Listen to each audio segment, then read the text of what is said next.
2022년 5월 27일 금요일입니다. 기도하겠습니다. 주님, 오늘도 말씀으로 이 하루를 열게 하심을 감사드립니다. 주님, 오늘 하루 우리의 모든 것이 주님으로 가득 차게 하옵소서. 우리의 모든 일상에서 주님을 만나게 하옵소서. 그리하여 우리의 모든 행위가 주님을 드러내는 것이 되게 해 주소서. 예수님의 이름으로 기도드립니다. 아멘. 오늘의 말씀은 레위기 1장입니다. 여호와께서 회막에서 모세를 부르시고 그에게 말씀하여 이르시되 이스라엘 자손에게 말하여 이르라. 너희 중에 누구든지 여호와께 예물을 드리려거든 가축 중에서 소나 양으로 예물을 드릴지니라. 그 예물이 소의 번제이면 흠없는 수컷으로 회막문에서 여호와 앞에 기쁘게 받으시도록 드릴지니라. 그는 번제물의 머리에 안수할지니 그를 위하여 기쁘게 받으심이 되어 그를 위하여 속죄가 될 것이라. 그는 여호와 앞에서 그 수송아지를 잡을 것이요 아론의 자손 제사장들은 그 피를 가져다가 회막 문 앞 제단 사방에 뿌릴 것이며 그는 또 그 번제물의 가죽을 벗기고 각을 뜰 것이요 제사장 아론의 자손들은 제단 위에 불을 붙이고 불 위에 나무를 버려놓고 아론의 자손 제사장들은 그 뜬 각과 머리와 기름을 제단 위에 불 위에 있는 나무에 버려놓을 것이며 그 내장과 정강이를 물로 씻을 것이요 제사장은 그 전부를 제단 위에서 불살라 번제를 드릴지니 이는 화제라 여호와께 향기로운 냄새니라. 만일 그 예물이 가축대의 양이나 염소의 번제이면 흠 없는 수컷으로 드릴지니 그가 제단 북쪽 여호와 앞에서 그것을 잡을 것이요 아론의 자손 제사장들은 그것의 피를 제단 사방에 뿌릴 것이며 그는 그것의 각을 뜨고 그것의 머리와 그것의 기름을 베어낼 것이요 제사장은 그것을 다 제단 위에 불 위에 있는 나무 위에 버려놓을 것이며 그 내장과 그 정강이를 물로 씻을 것이요 제사장은 그 전부를 가져다가 제단 위에서 불살라 번제를 드릴지니 이는 화제라 여호와께 향기로운 냄새니라. 만일 여호와께 드리는 예물이 새의 번제이면 산 비둘기나 집 비둘기 새끼로 예물을 드릴 것이요 제사장은 그것을 제단으로 가져다가 그것의 머리를 비틀어 끊고 제단 위에서 불사르고 피는 제단 곁에 흘릴 것이며 그것의 모이 주머니와 그 더러운 것은 제거하여 제단 동쪽 재 버리는 곳에 던지고 또 그 날개 자리에서 그 몸을 찢되 아주 찢지 말고 제사장이 그것을 제단 위에 불 위에 있는 나무 위에서 불살라 번제를 드릴지니 이는 화제라 여호와께 향기로운 냄새니라. 아멘. 모세오경 중 세 번째 책에 해당하는 레위기는 거룩하신 하나님과 타락한 인간 사이의 친교가 어떻게 가능할 수 있는가를 가르쳐주는 화해의 지침서입니다. 한 걸음 더 나아가 레위기는 거룩한 나라로 부름받은 이스라엘 백성들이 어떠한 모습으로 하나님께 나아가 어떠한 방법으로 그분을 섬겨야 하는지를 명시해준 예배의 모범이기도 합니다. 그러므로 레위기에는 주로 제사장직과 레위인의 직임을 중심으로 각종 제사와 정결의식 및 성결례의 요구들이 강조되어 있습니다. 특히 레위기에 제시된 모든 제사는 인류 대속을 위해 골고다 언덕의 십자가상에서 희생제물이 되신 예수 그리스도의 사역과 성품을 여러 각도로 상징하고 예시해 준다는 점에서 구속 역사적으로 큰 의미를 지닙니다. 히브리인들은 전통적으로 책의 서두에 나오는 첫 단어나 구절 및 그 책의 중추적 인물명을 택하여 그 책의 명칭으로 삼았습니다. 그런 관례에 따라 레위기도 책의 첫 머리를 따라서 와이크라, 즉 그리고 그가 부르시고로 책명을 정하였습니다. 한편 BC 30년부터 AD 800년까지 긴 시간 동안 작성된 유대 랍비들의 교훈집 탈무드 중에 미시나에서는 레위기를 제사장들의 율법, 제사서, 희생 제물을 드리는 법 등으로 부르고 있습니다. 이에 비해 히브리어 성경을 헬라어 성경으로 번역한 70인역은 레위기의 제사 규정에서 중추적 역할을 하는 자들이 레위 지파 출신들이라는 점을 감안해 류이티콘, 즉 레위인에게 속한이라 이름하였습니다. 70인역 성경을 라틴어 성경으로 번역한 제롬은 이 70인역의 번역을 그대로 따라 레비티쿠스라 이름했습니다. 출애굽한 이스라엘은 시내산에 머물면서 율법을 하나님께로부터 받아 언약 백성으로 살겠다고 다짐하였습니다. 레위기는 제사법을 중심으로 율법을 다시 제시합니다. 이것은 불필요한 중복이 아니고 레위기에서 좀 더 진전된 계시를 보여주기 위함입니다. 출애굽기에서 율법을 제시한 목적은 언약식에서 드러나는 대로 구원의 확인 및 새로 조직된 언약 공동체의 삶의 지침을 제공하는 데 있었습니다. 레위기의 율법은 하나님과 맺은 언약을 지속하는 수단, 곧 그분과 계속 교제하는 방식인 제사법을 제시하고 있습니다. 이렇게 볼 때 레위기에서 제시한 제사제도는 출애굽기보다 더 진전된 구속사로서 그 의미가 크다 하겠습니다. 그러기에 성막과 연관된 제사와 율법의 특징을 살펴보아야 합니다. 먼저 성소는 하나님의 통치와 임재의 상징이라는 점에서 의미가 있습니다. 레위기에서 제시한 모든 제사는 성막에서 거행하는 의식이었습니다. 이곳에서 제사를 드려야 하는 이유는 성막이 하나님께 예배드리기 위해 구별된 영역이기 때문입니다. 그러기에 성막은 거룩한 장소로 간주되었지요. 더욱이 이곳에는 하나님께서 임재하심으로 엄격히 그 거룩성을 보존해야 했습니다. 성소가 더럽혀지면 선민에게 하나님의 심판과 진노가 임했으므로 제사 제도는 죄로 오염된 성막을 정결케 하기 위한 목적으로 행해지기도 했습니다. 성막이 세워지기 전 하나님께서는 하늘에서 땅으로 때때로 강림하시곤 하셨습니다. 바벨탑을 심판하시러 소돔과 고모라 성의 죄악을 직접 보시기 위해 애굽에서 이스라엘을 구원하시기 위해 이스라엘과 언약을 체결하시기 위해 이스라엘과 언약을 재체결하시기 위해 70인 장로를 선택하시기 위해 심판하시기 위해 시온을 위해 싸우시기 위해 강림하셨습니다. 이처럼 하나님은 선민을 구원하시고 악인을 심판하시기 위해 즉 인간을 구원하시기 위해 이 땅 가운데 내려오셨습니다. 성막이 건립된 이후부터 하늘에서 강림하시던 하나님께서는 성막에 계속 임재하셨습니다. 성막에 임재한 하나님의 영광은 바로 하나님의 임재를 뜻합니다. 여호와께서 그들의 왕으로서 선민 가운데 완전히 좌정하고 계심을 상징합니다. 구약시대에 세워진 성소는 지상에 오실 메시아의 도래를 예고하였습니다. 그 이후의 에스겔의 예언은 온 땅에 메시아의 영광이 가득 찰 것을 더욱 확고히 하였습니다. 이 예언과 더불어 에스겔 40장에서 43장은 새 성전의 도래를 알려주는데 구속 사명을 완성하실 예수님의 도래를 예표합니다. 요한복음은 하나님의 아들의 성육신을 성막에 임하신 하나님으로 설명합니다. 말씀이 육신이 되어 우리 가운데 거하심에에서 거하심에는 예수님이 성막이 되셔서 인간 가운데 거하심을 알려줍니다. 예수님의 성육신이 언약의 완전한 성취임을 알 수 있습니다. 예수님이 자신의 몸을 성전으로 비유하신 말씀에서 확인할 수 있습니다. 이처럼 성막은 그 당시 하나님의 임재를 상징하며 동시에 역사적으로 예수님의 성육신을 예표합니다. 그리고 오순절 이후 성도의 몸은 성령께서 내주하시는 성전이 됩니다.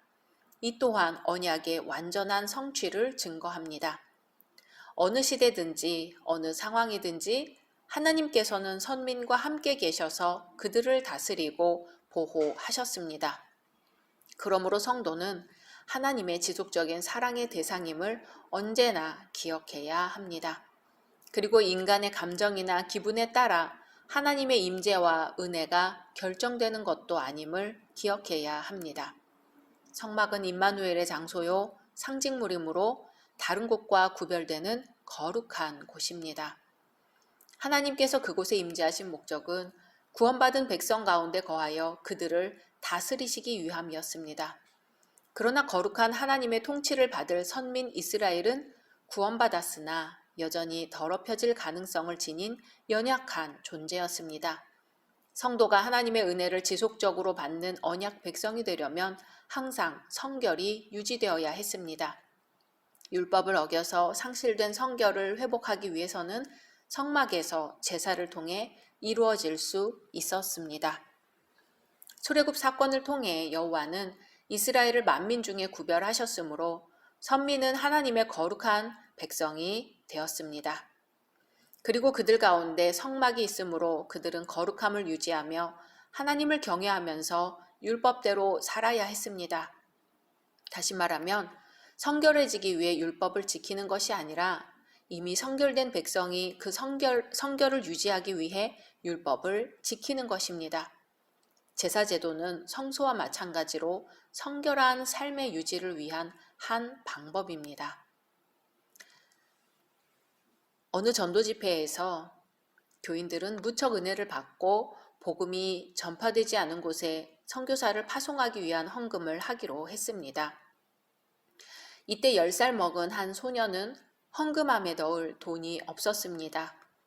그래서 안내자들이 헌금함을 돌리고 난 후 돌아갈 때 그들을 따라갔습니다. 그리고는 헌금함을 아래로 내려달라고 부탁하고는 발을 넣으며 말했습니다. 오 하나님, 가진 돈은 없지만 저를 헌금으로 받아주세요. 우리가 하나님께 예물을 드리되 흠 없는 것으로 드려야 한다는 것은 바로 이러한 온전한 헌신 정신을 의미합니다. 각자 말씀 묵상하신 후 주기도문으로 마치겠습니다.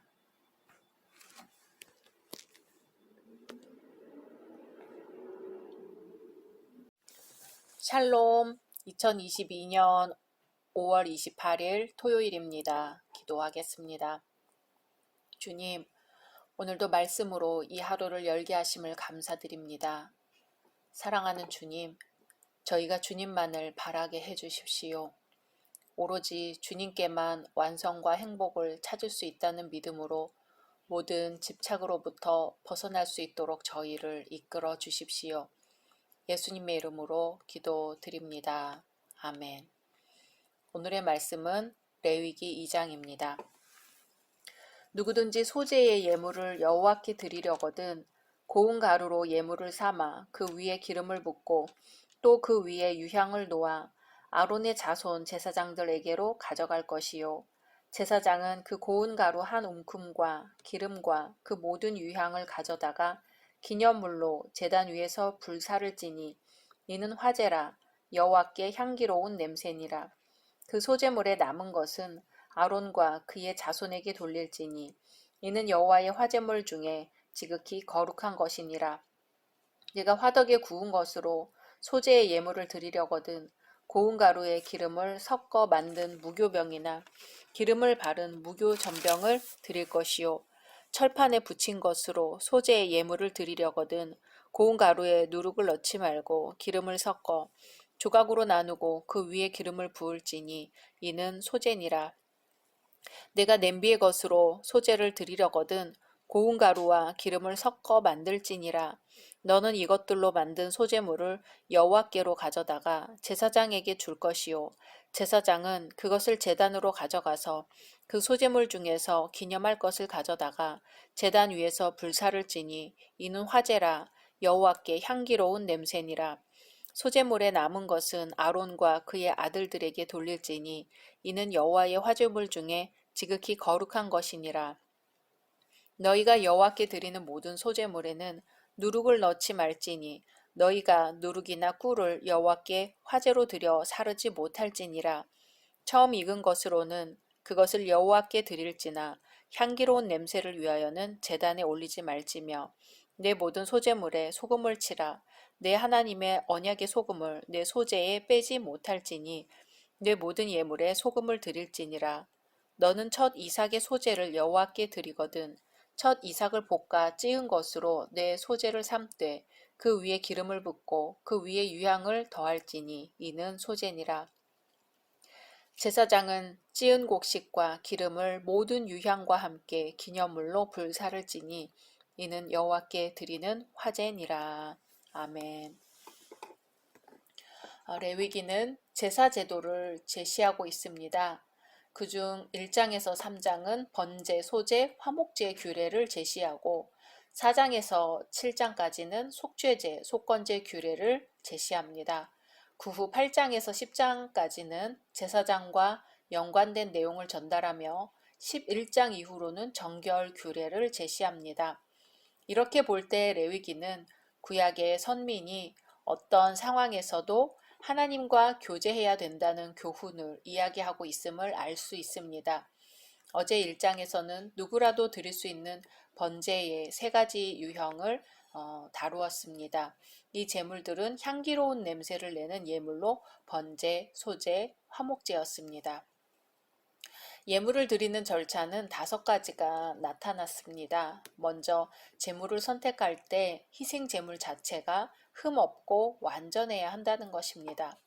동물일 경우 항상 이 조건이 충족되어야 했습니다.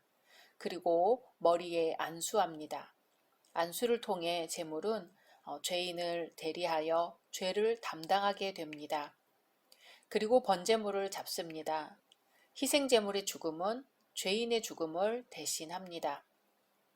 그 다음 제사장은 번제물의 피를 제단에 뿌리고 제단 위에서 불살랐습니다. 피는 속죄를 위해 바치는 속전이었습니다.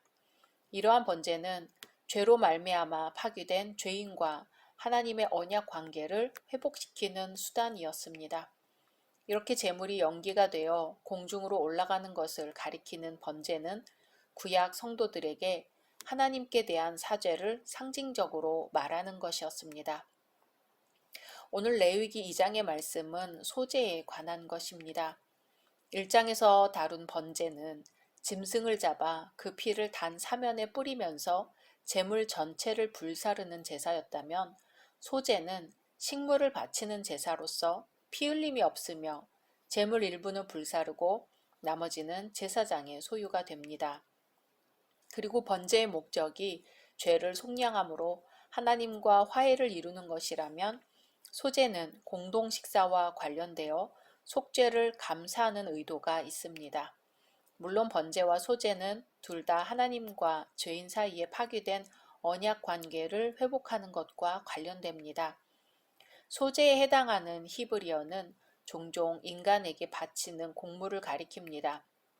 그러므로 소제는 자기의 생명과 재산을 주께 성별하여 드리는 것을 상징합니다. 소제 자체로는 속죄의 제물이 아니지만 하나님께서 성취하시게 될 구속 사역에 자신을 은혜스럽게 바치는 것을 표현합니다. 번제와 소제는 분리될 수 없습니다. 출애굽기 29장에 따르면 소제는 번제와 함께 드려야 했습니다. 민수기 15장에서 번제와 소제는 서로 연관된 제사로서 번제를 먼저 드렸습니다. 그런 점에서 번제는 모든 제사의 기초가 됩니다. 번제를 먼저 드렸다는 사실에서 알 수 있는 것은 하나님과 언약의 교제를 누리기 위해서는 인간의 죄가 먼저 용서되어야 한다는 것입니다. 번제에 뒤따르는 소제의 봉헌은 일종의 번제를 완성하는 제사로 사죄받은 죄인이 하나님께 순종하는 삶에 몰입함을 알려줍니다. 소제물로는 고운 가루, 화덕에 굽거나 찐 떡, 전병을 기름에 섞어 바쳤습니다. 나중에는 포도주 같은 것을 제물에 붓는 제사인 전제를 부음으로 소제를 완성하였습니다. 소제는 인간이 노동함으로 얻은 열매를 드리는 것이기에 하나님께 헌신할 것을 다짐하는 제사입니다. 이것은 인간의 생명을 바친다는 의미가 있습니다. 소재물에는 우선 누룩을 넣지 말아야 했습니다. 누룩이 부패를 암시하기 때문입니다. 둘째, 꿀을 넣지 말아야 했습니다. 꿀은 쾌락을 상징하기 때문입니다. 셋째, 언약에 소금을 넣어야 했습니다. 소금은 누룩과 정반대로서 소금은 부패를 방지하고 본래의 상태를 유지하게 합니다. 고대 사회에는 중요한 매매나 언약 체결 시 함께 식사를 하는 관습이 있었는데 이때 모든 경우에 변함없이 약속을 이행한다는 조건으로서 소금을 사용했습니다. 그러므로 소금은 언약의 신실성을 상징합니다. 번제와 소제는 예수 그리스도를 예표합니다. 번제는 그리스도의 고난과 대속적 죽음을 예고합니다.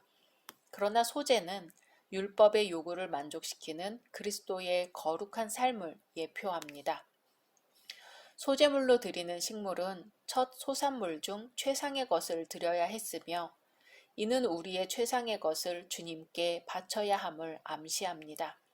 그리스도께서 이 같은 본을 가장 잘 보여주셨습니다. 누룩은 음식을 만드는 데는 유용하지만 제물에는 첨가될 수 없는 것입니다. 자신을 산 제물로 주님 앞에 드리려는 성도는 변형되거나 부풀려지지 않은 있는 그대로의 모습으로 드려져야 합니다. 꿀도 마찬가지입니다. 꿀은 휴식, 평안 등을 위해 필요합니다. 그러나 하나님께 드려지는 제물에는 첨가될 수 없는 것으로 소개됩니다. 쾌락과 육신의 안위를 상징하기 때문입니다. 예배는 신령과 진정 이외의 것이 조금도 첨가될 수 없는 제사입니다. 우리의 습관과 요구에 따라 예배에 첨삭된 것들이 무엇인지 주의해 봐야겠습니다. 또 교회 안에서 행해지는 예배 외의 프로그램들에서 꿀맛 같은 요소는 없는지도 점검해 봐야 할 것입니다. 각자 말씀 묵상하신 후 주기도문으로 마치겠습니다.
샬롬, 2022년 5월 31일 화요일입니다. 기도하겠습니다.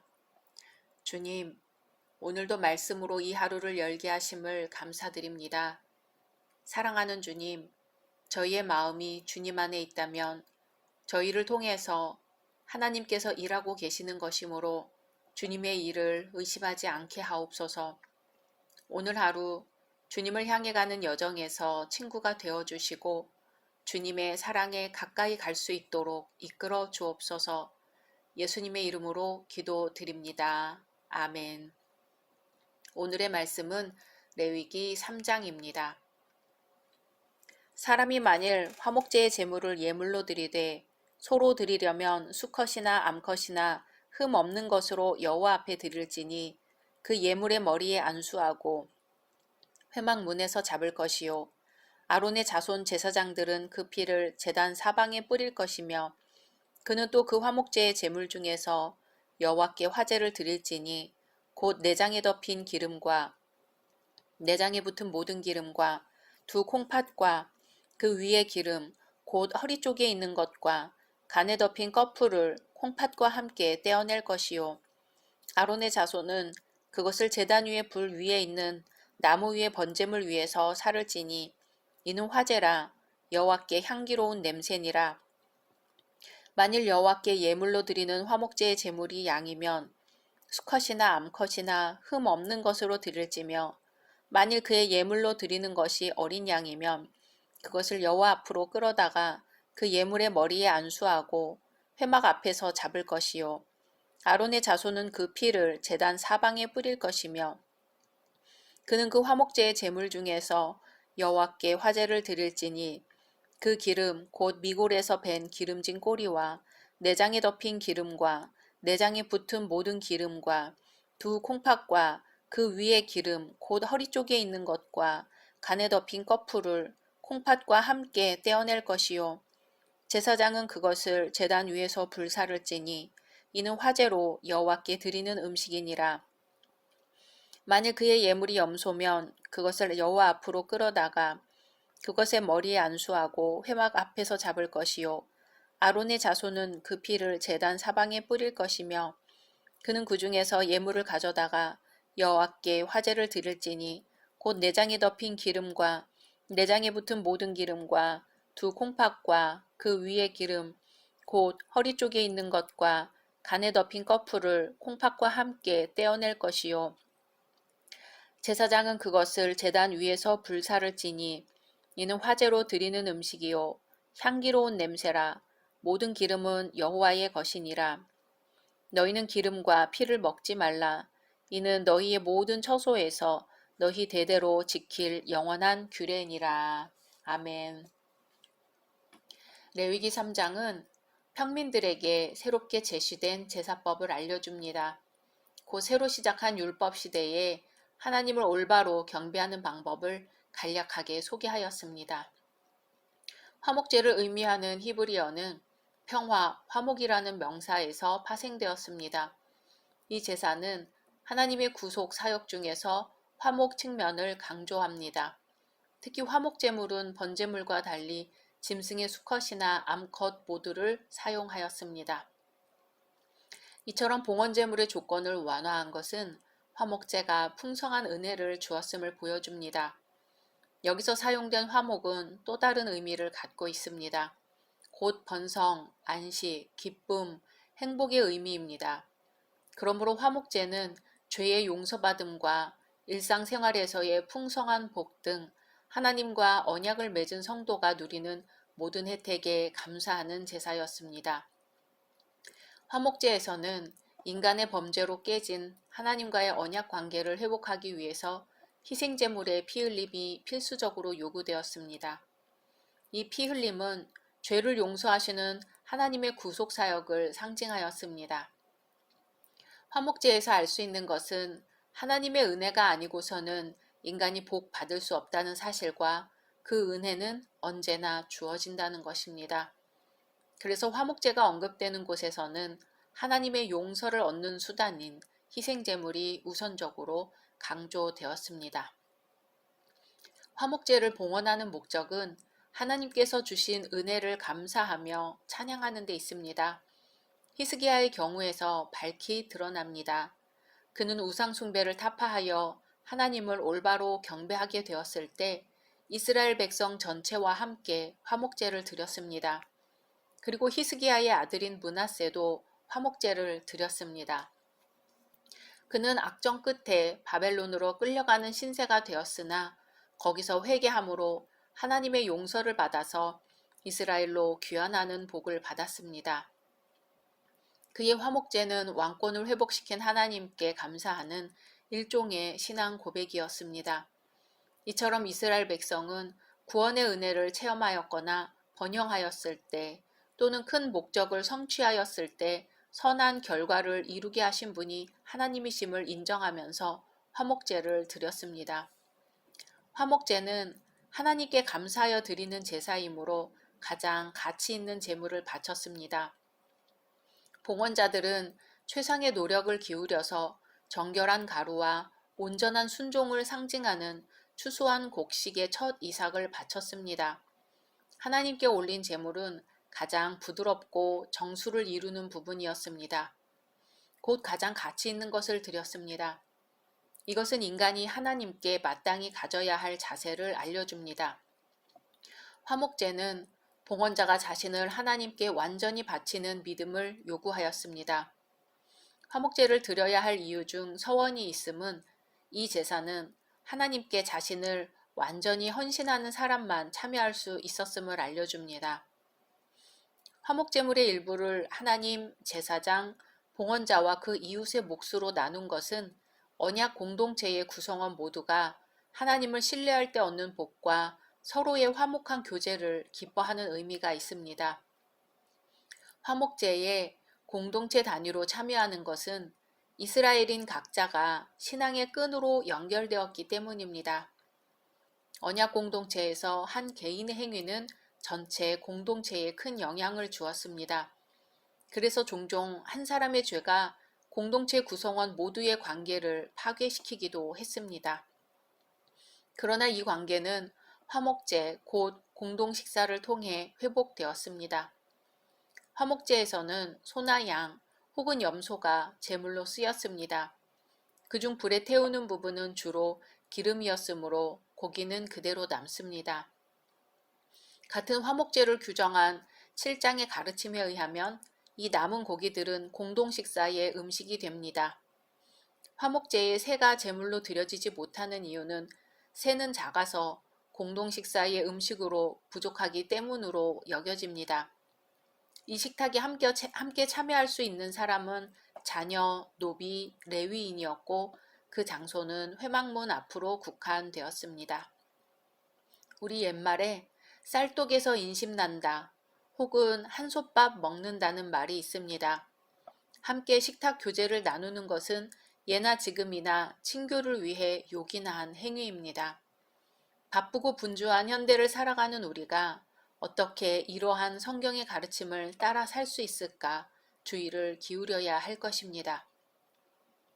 세상에 많은 식당이 있고 함께 식사를 나눌 기회가 늘 있지만 성경의 가르침대로 회막문에 모여서 주님께 드려진 제물로 식탁 공동체를 이룰 수 있는 기회는 얼마나 자주 마련되고 있을까요? 회막이요 그리스도의 몸인 교회가 화목제인 공동체를 형성하기 위한 목적을 갖는다면 오늘날 한국교회의 주일 점심 식사는 어떻게 바뀌어야 할까요?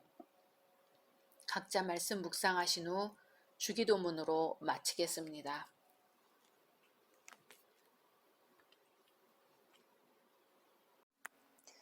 샬롬 2022년 6월 1일 수요일입니다. 기도하겠습니다.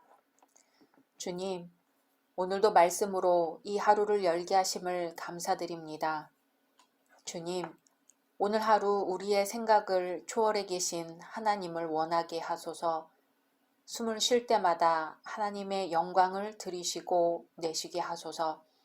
그리하여 우리를 위해 빛을 드러내시는 주님을 만나게 하소서. 예수님의 이름으로 기도드립니다. 아멘.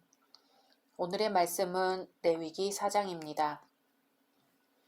여호와께서 모세에게 말씀하여 이르시되 이스라엘 자손에게 말하여 이르라. 누구든지 여호와의 계명 중 하나라도 그릇 범하였으되 만일 기름 부음을 받은 제사장이 범죄하여 백성의 허물이 되었으면 그가 범한 죄로 말미암아 흠 없는 수송아지로 속죄 제물을 삼아 여호와께 드릴지니 그 수송아지를 회막문 여호와 앞으로 끌어다가 그 수송아지의 머리에 안수하고 그것을 여호와 앞에서 잡을 것이요 기름 부음을 받은 제사장은 그 수송아지의 피를 가지고 회막에 들어가서 그 제사장이 손가락에 그 피를 찍어 여호와 앞 곧 성소의 휘장 앞에 7번 뿌릴 것이며 제사장은 또 그 피를 여호와 앞 곧 회막 안 향단 뿔들에 바르고 그 송아지의 피 전부를 회막 문 앞 번제단 밑에 쏟을 것이며 또 그 속죄 제물이 된 수송아지의 모든 기름을 떼어낼지니 곧 내장에 덮인 기름과 내장에 붙은 모든 기름과 두 콩팥과 그 위의 기름 곧 허리 쪽에 있는 것과 간에 덮인 꺼풀을 콩팥과 함께 떼어내되 화목제 제물의 소액에서 떼어냄 같이 할 것이요 제사장은 그것을 번제단 위에서 불사를 것이며 그 수송아지의 가죽과 그 모든 고기와 그것의 머리와 정강이와 내장과 똥 곧 그 송아지의 전체를 진영 바깥 재 버리는 곳인 정결한 곳으로 가져다가 불로 나무 위에서 사르되 곧 재 버리는 곳에서 불사를 지니라. 만일 이스라엘 온 회중이 여호와의 계명 중 하나라도 부지 중에 범하여 허물이 있으나 스스로 깨닫지 못하다가 그 범한 죄를 깨달으면 회중은 수송아지를 속죄제로 드릴지니 그것을 회막 앞으로 끌어다가 회중의 장로들이 여호와 앞에서 그 수송아지 머리에 안수하고 그것을 여호와 앞에서 잡을 것이요 기름 부음을 받은 제사장은 그 수송아지의 피를 가지고 회막에 들어가서 그 제사장이 손가락으로 그 피를 찍어 여호와 앞 휘장 앞에 7번 뿌릴 것이며 또 그 피로 회막 안 여호와 앞에 있는 제단 뿔들에 바르고 그 피 전부는 회막 문 앞 번제단 밑에 쏟을 것이며 그것의 기름은 다 떼어 제단 위에서 불사르되 그 송아지를 속죄제의 수송아지에게 한 것 같이 할지며 제사장이 그것으로 회중을 위하여 속죄한즉 그들이 사함을 받으리라. 그는 그 수송아지를 진영 밖으로 가져다가 첫 번 수송아지를 사름같이 불사를 지니 이는 회중의 속죄제니라. 만일 족장이 그의 하나님 여호와의 계명 중 하나라도 부지 중에 범하여 허물이 있었는데 그가 범한 죄를 누가 그에게 깨우쳐 주면 그는 흠없는 순념소를 예물로 가져다가 그 순념소의 머리에 안수하고 여호와 앞 번제물을 잡는 곳에서 잡을지니 이는 속죄제라. 제사장은 그 속죄 제물의 피를 손가락에 찍어 번제단 뿔들에 바르고 그 피는 번제단 밑에 쏟고 그 모든 기름은 화목제 제물의 기름같이 제단 위에서 불사를 지니 이같이 제사장이 그 범한 죄에 대하여 그를 위하여 속죄한즉 그가 사함을 얻으리라. 만일 평민의 한 사람이 여호와의 계명 중 하나라도 부지 중에 범하여 허물이 있었는데 그가 범한 죄를 누가 그에게 깨우쳐 주면 그는 흠 없는 암염소를 끌고 와서 그 범한 죄로 말미암아 그것을 예물로 삼아 그 속죄 제물의 머리에 안수하고 그 제물을 번제물을 잡는 곳에서 잡을 것이요 제사장은 손가락으로 그 피를 찍어 번제단 뿔들에 바르고 그 피 전부를 제단 밑에 쏟고 그 모든 기름을 화목제물의 기름을 떼어낸 것 같이 떼어내 제단 위에서 불살라 여호와께 향기롭게 할지니 제사장이 그를 위하여 속죄한즉 그가 사함을 받으리라. 그가 만일 어린 양을 속죄제물로 가져오려거든 흠 없는 암컷을 끌어다가 그 속죄제 제물의 머리에 안수하고 번제물을 잡는 곳에서 속죄제물로 잡을 것이요 제사장은 그 속죄제물의 피를 손가락으로 찍어 번제단 뿔들에 바르고 그 피는 전부 제단 밑에 쏟고 그 모든 기름을 화목제 어린 양의 기름을 떼낸 것 같이 떼내어 제단 위 여호와의 화제물 위에서 불사를 찌니 이같이 제사장이 그가 범한 죄에 대하여 그를 위하여 속죄한즉 그가 사함을 받으리라. 아멘.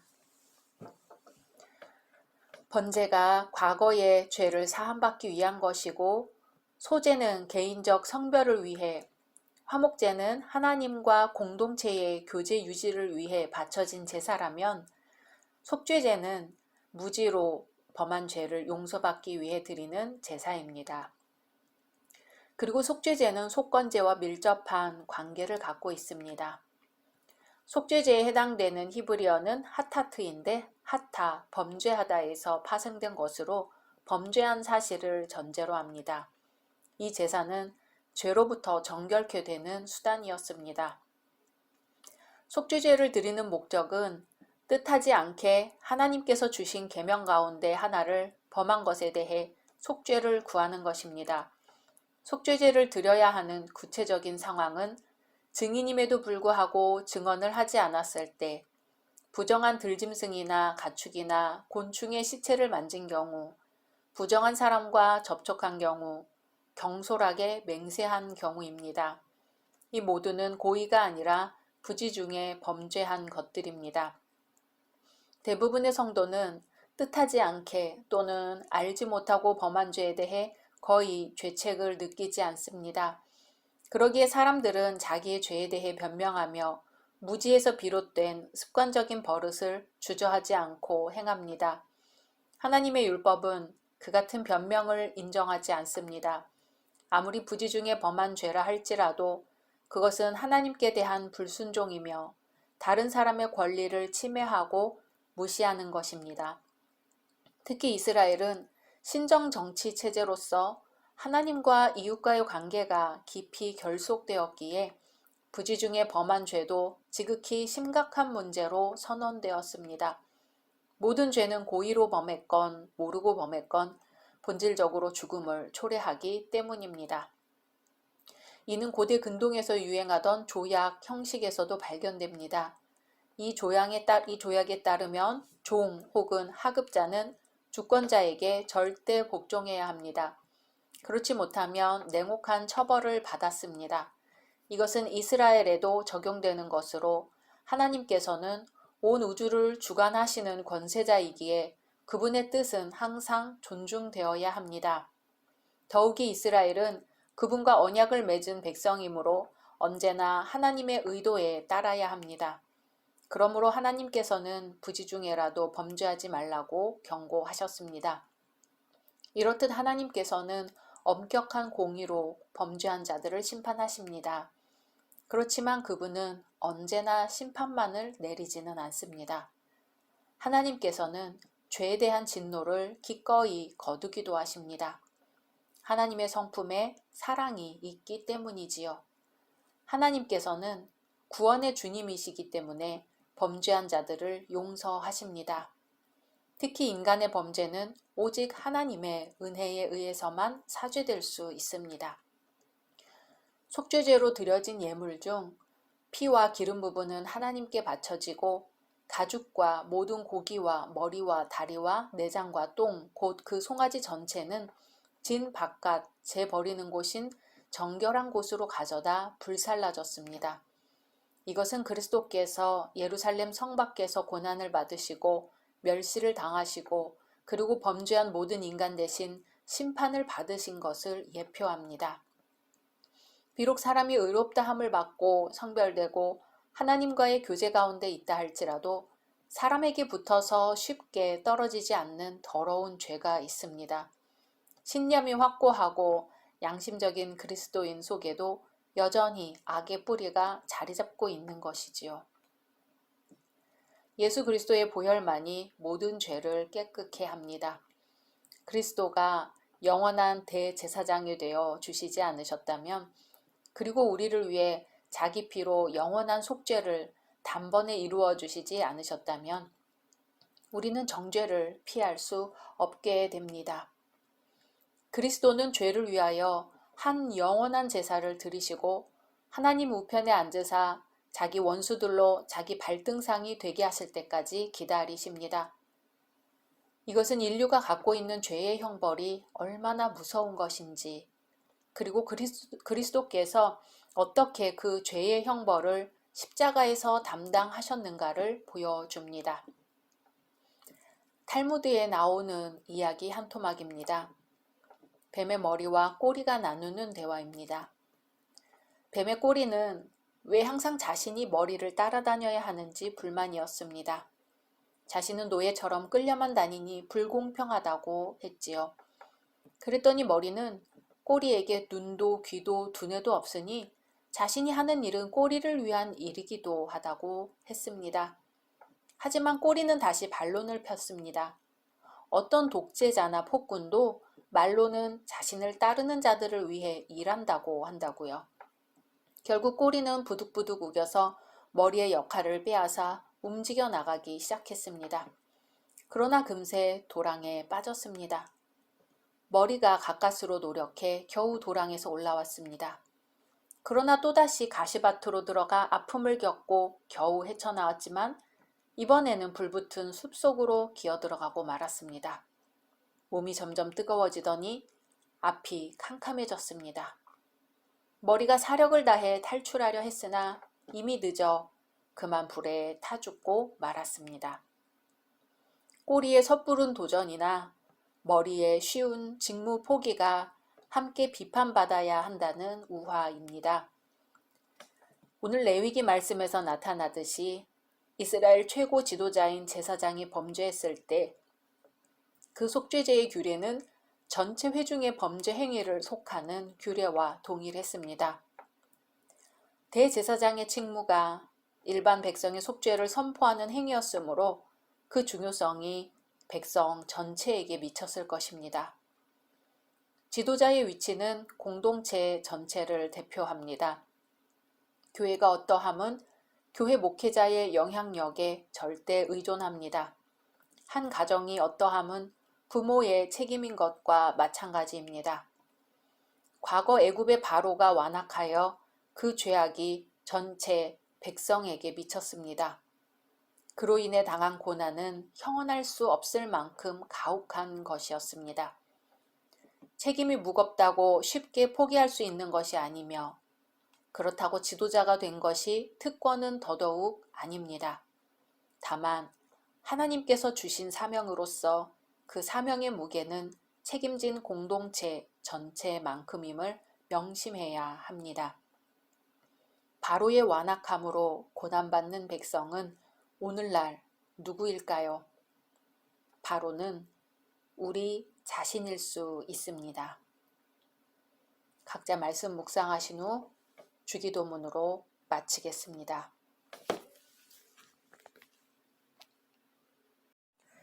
샬롬, 2022년 6월 2일 목요일입니다. 기도하겠습니다. 주님, 오늘도 말씀으로 이 하루를 열게 하심을 감사드립니다. 사랑하는 주님, 오늘 하루의 삶이 더욱 주님을 바라보고 더욱 주님을 생각하고 더욱 주님을 드러내는 날이 되게 하소서. 그리하여 저희를 통해 주님의 향기가 나타나게 하소서. 예수님의 이름으로 기도드립니다. 아멘. 오늘의 말씀은 레위기 5장입니다. 만일 누구든지 저주하는 소리를 듣고서도 증인이 되어 그가 본 것이나 알고 있는 것을 알리지 아니하면 그는 자기의 죄를 져야 할 것이요 그 허물이 그에게로 돌아갈 것이며 만일 누구든지 부정한 것들 곧 부정한 들짐승의 사체나 부정한 가축의 사체나 부정한 곤충의 사체를 만졌으면 부지중이라고 할지라도 그 몸이 더러워져서 허물이 있을 것이요 만일 부지 중에 어떤 사람의 부정에 닿았는데 그 사람의 부정이 어떠한 부정이든지 그것을 깨달았을 때에는 허물이 있을 것이요 만일 누구든지 입술로 맹세하여 악한 일이든지 선한 일이든지 하리라고 함부로 말하면 그 사람이 함부로 말하여 맹세한 것이 무엇이든지 그가 깨닫지 못하다가 그것을 깨닫게 되었을 때에는 그 중 하나에 그에게 허물이 있을 것이니 이 중 하나에 허물이 있을 때에는 아무 일에 잘못하였노라 자복하고 그 잘못으로 말미암아 여호와께 속죄제를 드리되 양떼의 암컷 어린 양이나 염소를 끌어다가 속죄제를 드릴 것이요 제사장은 그의 허물을 위하여 속죄할지니라. 만일 그의 힘이 어린 양을 바치는 데에 미치지 못하면 그가 지은 죄를 속죄하기 위하여 산비둘기 2마리나 집비둘기 새끼 2마리를 여호와께로 가져가되 하나는 속죄제물을 삼고 하나는 번제물을 삼아 제사장에게로 가져갈 것이요 제사장은 그 속죄제물을 먼저 드리되 그 머리를 목에서 비틀어 끊고 몸은 아주 쪼개지 말며 그 속죄제물의 피를 제단 곁에 뿌리고 그 남은 피는 제단 밑에 흘릴지니 이는 속죄제요. 그 다음 것은 규례대로 번제를 드릴지니 제사장이 그의 잘못을 위하여 속죄한즉 그가 사함을 받으리라. 만일 그의 손이 산비둘기 2마리나 집비둘기 2마리에도 미치지 못하면 그의 범죄로 말미암아 고운 가루 10분의 1 에바를 예물로 가져다가 속죄제물로 드리되 이는 속죄제인즉 그 위에 기름을 붓지 말며 유향을 놓지 말고 그것을 제사장에게로 가져갈 것이요 제사장은 그것을 기념물로 한 웅큼을 가져다가 제단 위 여호와의 화제물 위에서 불사를 지니 이는 속죄제라. 제사장이 그가 이 중에서 하나를 범하여 얻은 허물을 위하여 속죄한즉 그가 사함을 받으리라. 그 나머지는 소제물같이 제사장에게 돌릴지니라. 여호와께서 모세에게 말씀하여 이르시되 누구든지 여호와의 성물에 대하여 부지 중에 범죄하였으면 여호와께 속건제를 드리되 내가 지정한 가치를 따라 성소의 세겔로 몇 세겔 은에 상당한 흠 없는 순양을 양떼 중에서 끌어다가 속건제로 드려서 성물에 대한 잘못을 보상하되 그것에 5분의 1을 더하여 제사장에게 줄 것이요 제사장은 그 속건제의 순양으로 그를 위하여 속죄한즉 그가 사함을 받으리라. 만일 누구든지 여호와의 계명 중 하나를 부지 중에 범하여도 허물이라 벌을 당할 것이니 그는 내가 지정한 가치대로 양떼 중 흠 없는 순양을 속건제물로 제사장에게로 가져갈 것이요 제사장은 그가 부지 중에 범죄한 허물을 위하여 속죄한즉 그가 사함을 받으리라. 이는 속건제니 그가 여호와 앞에 참으로 잘못을 저질렀음이니라. 아멘. 속건제는 특별한 죄와 관련되어 드리는 제사입니다. 속건제는 앞에서 언급한 다른 제사들과는 달리 죄의 성격 자체에 초점을 맞추는 대신에 의식상의 절차가 자세하게 설명되어 있지 않습니다. 속건제는 단순히 어떤 사람이 잘못을 범한 것에 대한 책임, 범과 등을 보상하는 제사입니다. 학자들마다 속죄제와 속건제의 관계에 대해 이해하는 바가 조금씩 다르지만 성경은 속건제를 속죄제의 한 종류가 아니라 독특한 하나의 제사 규례로 취급함을 알 수 있습니다. 속건제와 속죄제가 그 성격상 몇 가지 차이점을 보이는 것을 보아 두 제사를 별개의 제사로 보는 것이 타당해 보입니다. 속죄제는 무의식 중에 범죄를 속하고 속건제는 의식적으로 하나님과 타인의 명예를 손상시킨 것을 배상하는 제사입니다. 오늘 말씀은 속건제를 드리는 경우를 크게 두 가지로 나누어 설명하고 있습니다. 첫째는 여호와께 범죄한 경우이고 둘째는 이웃에게 범한 경우입니다. 첫째 경우는 다시 고의로 여호와의 성물에 대하여 범과한 것과 부지 중에 금령 중 하나를 범한 것으로 나누어 설명하고 있습니다. 그러나 이 두 가지 경우는 별개의 것이 아니라 하나의 현상이 갖는 양면입니다. 곧 여호와의 성물과 관련된 범죄와 부지 중에 범한 죄는 하나님께 반역하고 그분의 계명을 지키지 않는 것입니다. 또 오늘 말씀은 다른 사람의 재물을 가로채는 사기 행위를 했거나 그것을 부인하며 거짓 맹세하였을 때도 속건제를 바쳐야 한다고 규정하였습니다. 이런 행위 역시 하나님의 이름을 모독합니다. 이웃에게 불의를 행하는 것은 하나님을 진실하게 믿지 못한 결과입니다. 그러므로 이웃에게 범죄하였을 때 하나님과 그 이웃 모두에게 죄를 범한 것이 됩니다. 근원적으로 죄는 하나님의 뜻과 의도를 어기는 현상을 말합니다. 성도가 범죄하면 그를 구속하여 자신의 백성으로 삼은 하나님의 권세가 손상됩니다. 속건제의 봉헌 목적은 하나님의 실추된 명예, 권리를 회복시키는 데 있습니다. 믿음 없는 사람이 볼 때 하나님은 보이지 않는 추상적인 존재입니다. 그러나 하나님은 온 우주를 만드신 창조주이시며 구원주, 왕이십니다. 그분의 권리, 곧 만인이 존중하며 순종해야 하는 하나님의 권세가 침해된다는 것은 저주와 심판을 초래합니다. 이런 심각한 현상을 방지하기 위하여 이스라엘은 하나님께 속건제를 바쳤습니다. 따라서 속건제를 드리라는 지시는 언약 백성이 언제나 하나님의 명예와 영광을 가장 우선해야 한다는 교훈을 줍니다. 속건제는 속죄제와 불가분의 관계입니다. 이는 그리스도께서 속죄 제물인 동시에 속건 제물이 되셨다는 사실에서 알 수 있습니다. 예수님은 죄에 따르는 형벌을 받으심으로 속죄제를 완성하셨고 하나님의 모든 요구들을 순종하심으로 속건제를 완성하셨습니다. 인류가 속죄받은 것은 그리스도께서 보혈을 흘리심으로 인류가 보상해야 할 죄값을 대신 갚아주셨기 때문입니다. 죄값이 그냥 갚아진 것이 아니지요. 그러므로 속건제는 하나님께서 반드시 죄값을 찾으신다는 것과 함께 그리스도께서 십자가에 달려 죽으심으로 그 죄값을 단번에 갚아주신 것을 나타냅니다. 어떤 두 사람이 함께 굴뚝을 청소했습니다. 일을 마치고 나온 두 사람 중 한 사람은 다행히 얼굴에 검정이 묻지 않았지만 나머지 한 사람은 온통 검정투성이가 되었습니다. 이상한 것은 검정이 묻은 사람은 그냥 자기 처소로 돌아갔으나 오히려 검정이 묻지 않은 사람은 물가로 가서 얼굴을 씻는 것이었지요. 무지가 죄의 요인이 되는 경우는 아주 흔합니다. 어떤 일에 대해 의문을 가지기를 귀찮아하거나 아주 중요한 원칙들을 잠시 동안의 편의를 위해 무시하는 경우가 종종 있습니다.